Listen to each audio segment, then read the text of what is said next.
Hoje, 24 de setembro de 2018, estamos entrevistando pelo projeto História Oral do TRT 18 a Procuradora do Trabalho, Cláudia Telho Correia Abreu. Boa tarde, doutora Cláudia. Boa tarde. Doutora Cláudia, no início, tudo tem as suas dificuldades. Quais foram as maiores dificuldades enfrentadas pelos pioneiros do Ministério Público no estado de Goiás? Eu não estou aqui desde o comecinho, não. Quando eu cheguei, eu acho que a Procuradoria já tinha sido instalada há uns 3 anos antes, mais ou menos. Naquela época já havia o problema que existe hoje de falta de pessoal, que é um fenômeno que atinge todos os órgãos, né? Federais, estaduais e municipais. Mas eu acho que o nosso maior problema não foi relacionado ao déficit de pessoal.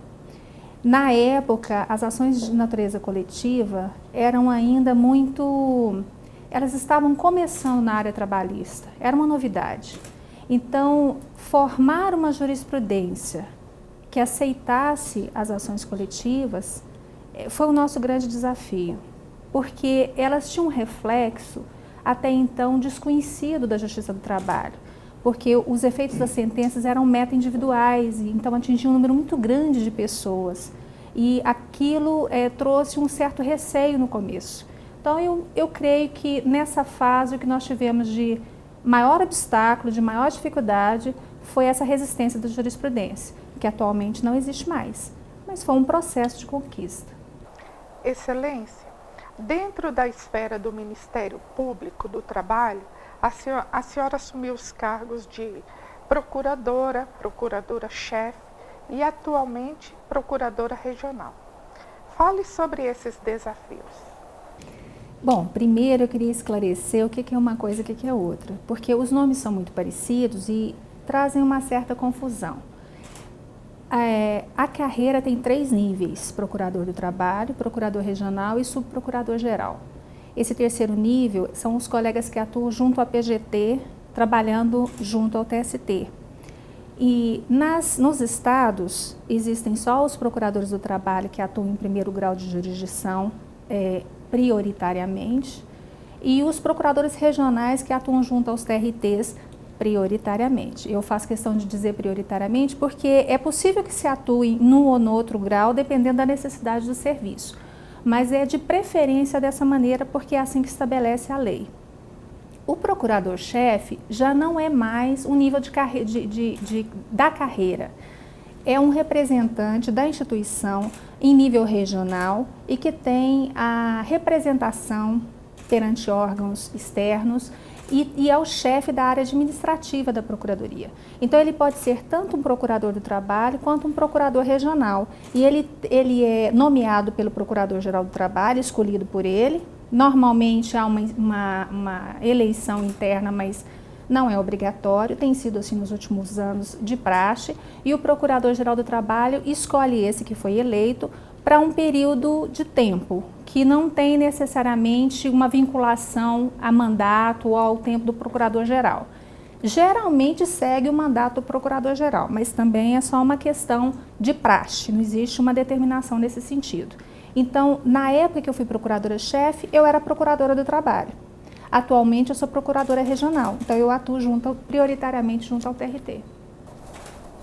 E quais os desafios desses 2 papéis que a senhora...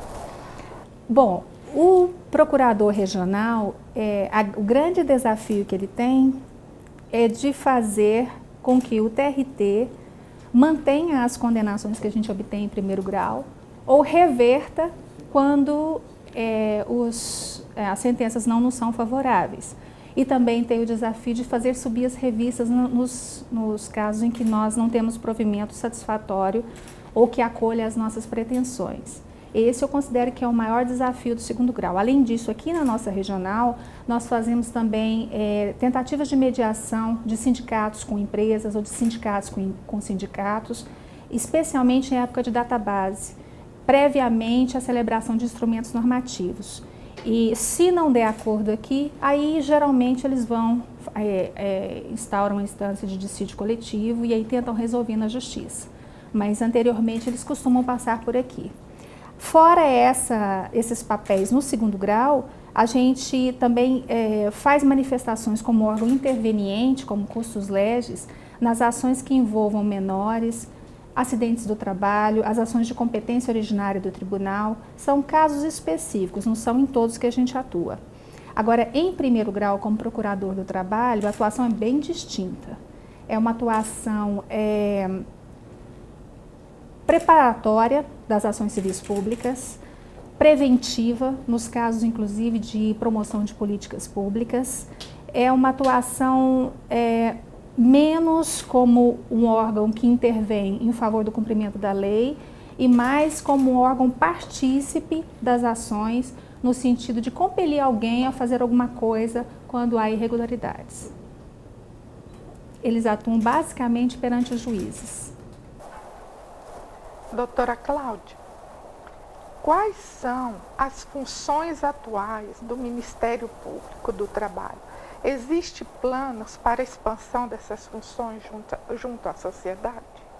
Bom, complementando a resposta anterior, que essa tem muito a ver com a anterior, nós temos praticamente 3 formas de atuação. Essa que eu me referi de segundo grau, a de primeiro grau e a atividade que a gente chama de promoção de políticas públicas. A atuação de segundo grau eu já detalhei mais ou menos. A atuação de primeiro grau é a nossa grande parte da nossa atuação, é a maior parte da nossa atuação. Ela, inclusive, muitas vezes previne os litígios, não só de natureza coletiva, como de natureza individual, porque a gente recebe aqui as notícias de existência de pretensas irregularidades, aí nós instauramos os procedimentos administrativos, que podem ser preparatórios ou podem ser inquéritos civis públicos, e ali nós fazemos uma investigação que pode motivar ou não o ajuizamento de uma ação civil pública, ou de uma ação civil coletiva, ou uma demanda judicial qualquer. E pode também motivar, inclusive, a realização de um acordo previamente ao ajuizamento dessa ação. Essa é a atuação, é a nossa maior atuação e é a atuação que tende a crescer, porque é uma atuação no sentido de tentar resolver sem a interferência do judiciário para, inclusive, evitar o excesso de judicialização.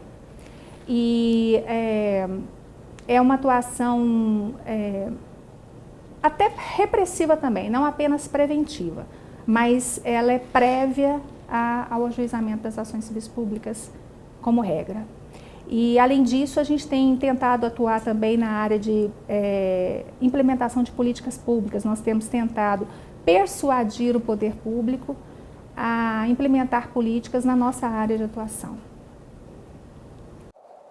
Doutora Cláudia, como tem sido a atuação do Ministério Público do Trabalho na tentativa de minimizar ou até mesmo erradicar situações ilegais, tais como o trabalho infantil, a regularização do trabalho adolescente, o combate ao trabalho escravo, a regularização do trabalho indígena, o combate a todas as formas de discriminação no trabalho, a preservação da saúde e segurança do trabalhador e a regularização dos contratos do trabalho? Bom, nós temos atuado nos casos concretos, de maneira resolutiva e individual, e temos também tentado fazer uma atuação mais no atacado, digamos assim. Nós temos coordenadorias temáticas de âmbito nacional, das principais áreas de atuação do Ministério Público. A CODEMAT, que é a de meio ambiente e trabalho, a CONAET, que é a de combate ao trabalho escravo, a Cor de Infância relacionada ao trabalho da infância do adolescente, proibição do trabalho infantil e regularização do trabalho adolescente, a Cor de Igualdade, que é relacionada ao combate à discriminação e à inserção de portador de deficiência no mercado de trabalho.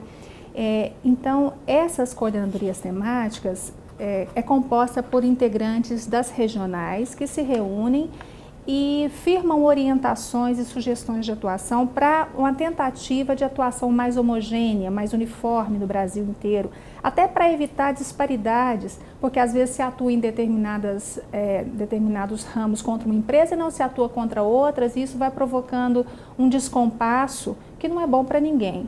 Então, nós tentamos uniformizar a nossa atuação através dessas coordenadorias nacionais e trazer o resultado dessas orientações para as regionais para uma atuação uniforme.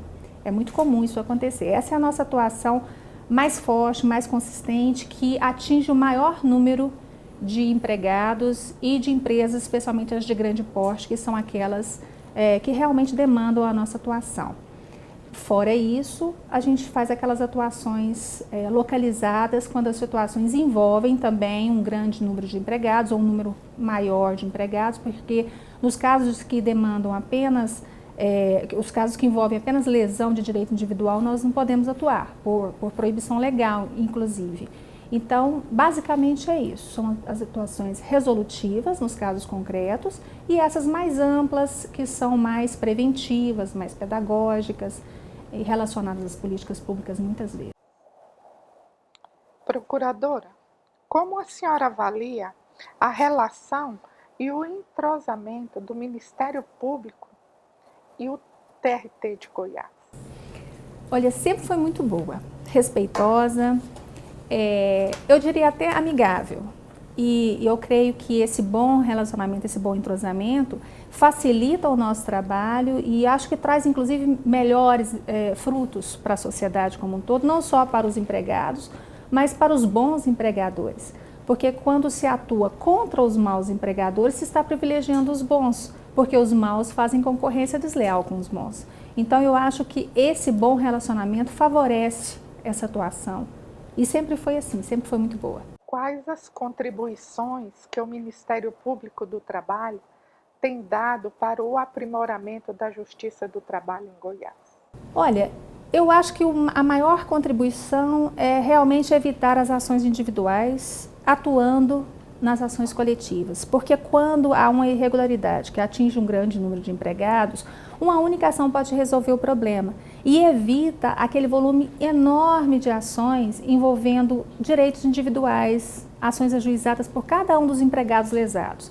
Então, especialmente a atuação pré-judicial, pré no sentido de antes, judicial no sentido mesmo de ação judicial, que nós temos aqui na Procuradoria, eu acho que essa atuação ajuda a diminuir os litígios na Justiça. Isso já foi verificado em vários casos, especialmente nas varas do interior, que tem uma ou duas empresas de grande porte que cometem uma irregularidade que atinge um grande número de empregados, aí começa aquele volume grande de ações envolvendo aquela irregularidade, aí nós entramos com uma ação civil pública só, que resolve o problema de maneira macro e impede novas ações judiciais. Então, eu creio que essa pode ser talvez a maior contribuição que nós damos à Justiça do Trabalho. Na sua opinião, seria possível o bom funcionamento da Justiça do Trabalho sem o Ministério Público?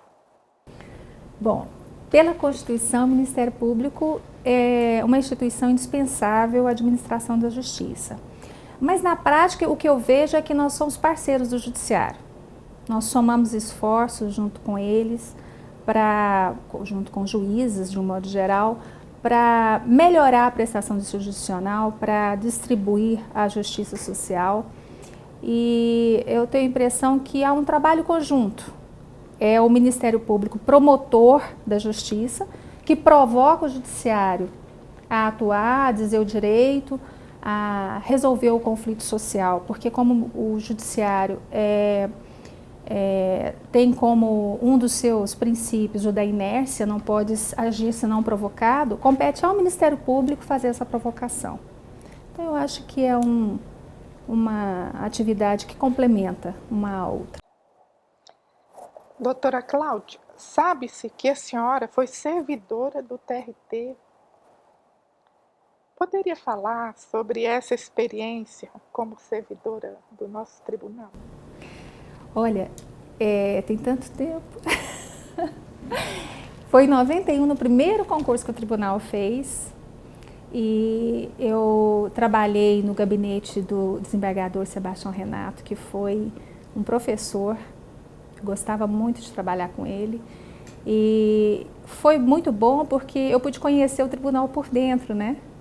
E depois de 25 anos trabalhando no MP, junto aos juízes e aos desembargadores, é impressionante ver essa modificação da instituição, esse crescimento tão grande, né? O TRT é um orgulho, né, para todos os goianos.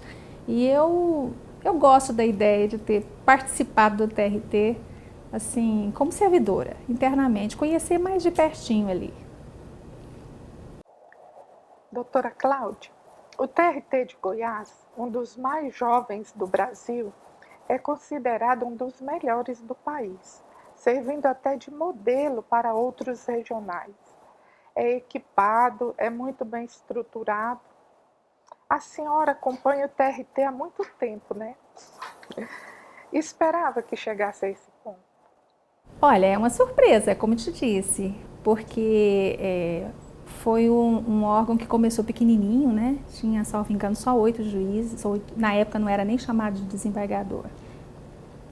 E hoje está aí em todas as correições feitas pelo TST, sempre se destacando como o melhor ou dos melhores do país.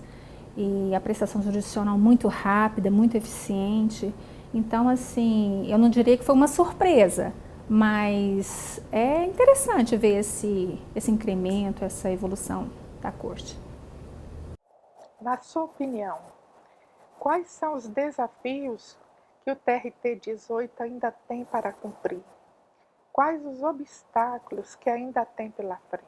Bom, em matéria de desafio, talvez o maior nesse momento seja a interpretação da reforma trabalhista, de modo a proporcionar aos envolvidos a segurança jurídica que nós estamos tanto precisando.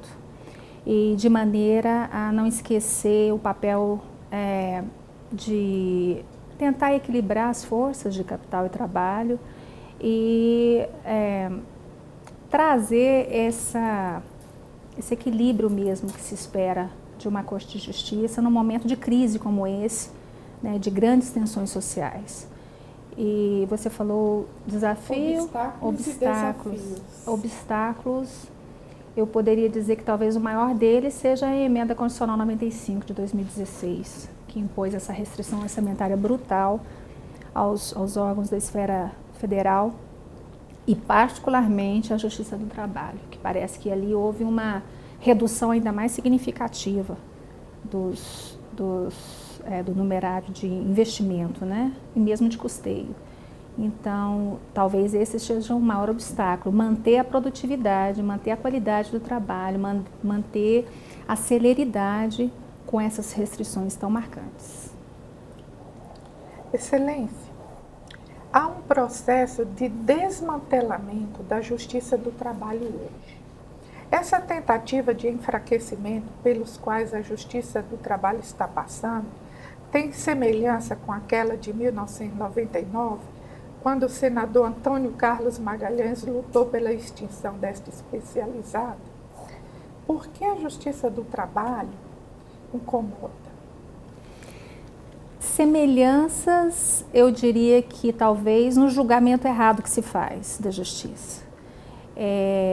E agora eu acho que esse julgamento ele está ainda mais distante da realidade, porque como nós estamos passando por um processo de profunda polarização da sociedade, essa exacerbação dos ânimos faz com que as pessoas tenham um certo embaçamento mental para raciocinar de acordo com a realidade. Fica assim, há um bloqueio de lado a lado, em razão especialmente de fatores políticos e ideológicos, que faz com que os julgamentos não sejam isentos. Então, a Justiça do Trabalho, nesse sentido, ela está sendo injustiçada, seja porque se atribui a ela máculas que ela não tem, ou porque não se reconhece que ela tenha muitas qualidades que ela efetivamente tem. Então, nesse momento, como eu disse, de profunda divisão social e de tentativa de achar culpados, é preciso produzir bodes expiatórios. E a Justiça do Trabalho, infelizmente, tem sido escolhida como um deles. E no meu entendimento, a Justiça do Trabalho tem um papel muito relevante de composição dos distúrbios entre capital e trabalho. E é uma injustiça atribuir ao juiz do trabalho as condenações, o grande volume de condenações que a Justiça do Trabalho impõe, porque eu acho que isso decorre não de um entendimento judicial equivocado, mas da simples aplicação da lei ao caso concreto. É que ainda pertence à cultura brasileira a atitude de desrespeitar o direito do outro. Então, o juiz não pode fazer nada a respeito disso se não aplicar a lei ao caso concreto. E não se pode dizer que ele é o culpado disso. O culpado é aquele que descumpriu a lei. Mas é o que eu digo, é um julgamento muito superficial do resultado da atuação da Justiça do Trabalho. Não se faz uma avaliação profunda das causas que levam a esse volume exagerado de reclamações trabalhistas. Doutora Cláudia, e sobre a reforma trabalhista? O que tem a falar sobre as novas regras? No meu entendimento, houve uma precarização. E esse é praticamente um entendimento unânime do Ministério Público. É claro que há entendimentos variados, nós temos uma instituição grande, né, muitos integrantes, mas na sua maioria nós entendemos que houve uma precarização, a pejutização, o trabalho autônomo, o estímulo à terceirização ilimitada, sem freio, sem limites, ou a prevalência do negociado sobre o legislado. E, no meu entendimento, isso não vai criar novos postos de trabalho. Isso vai, ao contrário, fazer com que se troquem postos de trabalho de pessoas que são garantidas pelas normas antigas por pessoas que têm menos direitos. Então, vai haver uma precarização, não vai haver um aumento dos postos de trabalho, porque o que aumenta o posto de trabalho não é a redução de direitos, é a melhoria da economia do país. E é preciso lembrar também que o trabalhador que ganha menos, consome menos. E consumindo menos, ele não faz rodar a roda do mercado, que é o que se pretende. Então, a meu ver, foi uma visão equivocada do que seria necessário para ativar a economia. Na sua opinião, a terceirização é nociva aos trabalhadores? Eu entendo que ela é nociva. E eu acho difícil negar as evidências em relação a isso. Pode-se sustentar várias coisas em relação à terceirização, várias coisas que eventualmente podem ser positivas na adoção da terceirização, mas não que ela é benéfica ao trabalhador. Quanto a isso, a meu ver, não há dúvidas de que não é. Quando se tem, por exemplo, um estabelecimento onde trabalham empregados de várias empresas diferentes para uma mesma tomadora, até a exigência de cumprimento de normas de meio ambiente fica difícil. Porque a gente, até entender ao certo como funciona a dinâmica e se concluir de quem se deve cobrar efetivamente o cumprimento das normas, é um processo longo, difícil, complicado, não é uma coisa que se faça instantaneamente. Além disso, se tem uma empresa que fornece mão de obra terceirizada, naturalmente essa empresa, como todo empreendimento, visa o lucro. E aquele lucro está sendo retirado do salário dos trabalhadores. Naturalmente que se esse trabalhador fosse contratado pela tomadora, ele teria um salário mais alto e mais benefícios, porque o mercado visa o lucro, o menor custo e o maior lucro. Se ele é contratado por uma empresa que ganha com a prestação de serviço, aquele valor que é pago para essa empresa prestadora poderia ser acrescido ao salário do trabalhador se ele estivesse sendo contratado pela tomadora. Mas uma coisa é preciso admitir em relação a essa questão da terceirização. A nova lei trouxe pelo menos duas boas garantias para o trabalhador, que é o fato de ter estabelecido a responsabilidade subsidiária automática, que antes tinha que haver uma declaração judicial nesse sentido, e também o fato dela prever expressamente o que é uma empresa idônea, para evitar essas empresas de fachada que às vezes fecham e não quitam as verbas básicas dos trabalhadores. Então, nesse sentido, eu poderia dizer que houve são duas garantias importantes que o legislador previu. Doutora Cláudia, a Justiça do Trabalho hoje é a justiça mais célere, a mais respeitada e a de mais fácil acesso também. A que se deve a isso? Talvez a simplificação do processo do trabalho, que eu imagino que tenha sido idealizado assim justamente para favorecer a aproximação do hipossuficiente, considerando que, mesmo depois da reforma trabalhista, ainda vigora o jus postulandi, então, em tese, o trabalhador deveria poder chegar perante a Justiça do Trabalho e sozinho postular os seus direitos. Então, era preciso idealizar um processo simples por natureza. E, além disso, tantos anos com essa noção de simplicidade, de celeridade, fez introjetar em todos aqueles que trabalham na Justiça do Trabalho essa ideia de que é necessário ser cada vez mais célere, mais eficiente, mais simples, menos burocrático. Então, eu acho que uma coisa levou a outra e vice-versa, virou um ciclo vicioso. Na sua opinião, o futuro da Justiça do Trabalho está em jogo? A senhora teme o fim da Justiça do Trabalho? Olha, pelo menos a curto e médio prazo, não temo. Porque eu acho que seria uma proposta tão antipopular, tão impopular, que dificilmente um candidato a cargo eletivo proporia uma coisa dessas, por exemplo, durante uma campanha eleitoral. E dificilmente uma proposta dessa natureza teria legitimidade se não fosse proposta numa campanha eleitoral, porque ela precisaria de ter o aval da população, de tão pesada, digamos assim, que ela seria. Então, sinceramente, não acredito que, pelo menos a médio prazo, isso venha a acontecer. A reprovação social seria muito intensa. O nosso regional está sempre em expansão. A cada gestão ele cresce mais. Acredita-se que o que faz o tribunal ser um tribunal de ponta é a continuidade administrativa de nossos antecessores e a competência de nossos magistrados e servidores.